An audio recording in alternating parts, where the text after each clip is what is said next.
Assalamualaikum warahmatullahi wabarakatuh. Halo semuanya, perkenalkan nama saya Salobinta Kamila dari kelas BPSIA NIM 24103100039. Saya berasal dari Kabupaten Malang. Bahasa di daerah saya menggunakan bahasa Jawa dan bahasa keseharian saya menggunakan bahasa Jawa. Langsung saja kita ke materinya. Politik bahasa nasional mencakup berbagai topik yang berhubungan dengan penggunaan bahasa sebagai alat dalam kehidupan politik, identitas nasional, serta peranannya dalam menyatukan bangsa.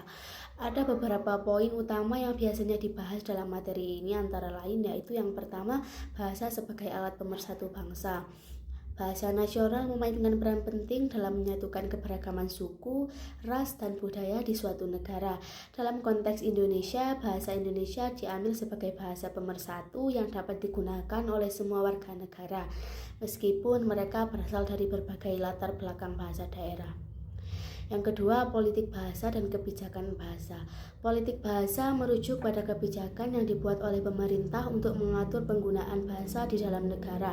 Ini bisa meliputi penetapan bahasa resmi, pengajaran bahasa di sekolah, serta kebijakan terkait penggunaan bahasa dalam media dan pemerintahan. Yang ketiga, bahasa dalam sistem pendidikan. Pendidikan bahasa nasional memiliki tujuan untuk memperkenalkan dan menggambarkan kemampuan bahasa Indonesia sejak dini, sehingga semua warga sehari-hari maupun dalam ranah politik dan nasional. Yang keempat, peran bahasa dalam identitas nasional.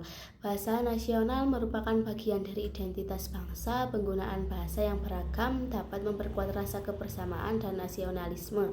Dalam konteks Indonesia, bahasa Indonesia tidak hanya sebagai alat komunikasi, tetapi juga sebagai simbol perjuangan kemerdekaan dan kesatuan bangsa.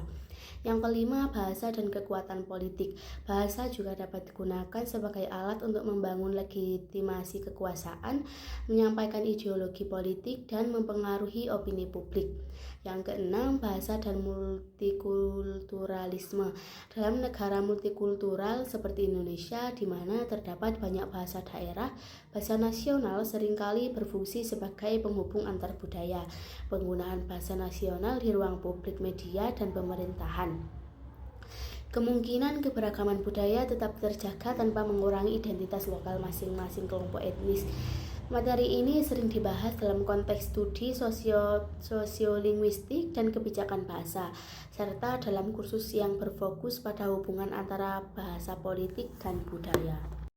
Sekian pemaparan materi dari saya. Bila ada kekurangannya, saya memohon maaf. Saya akhiri. Wassalamualaikum warahmatullahi wabarakatuh.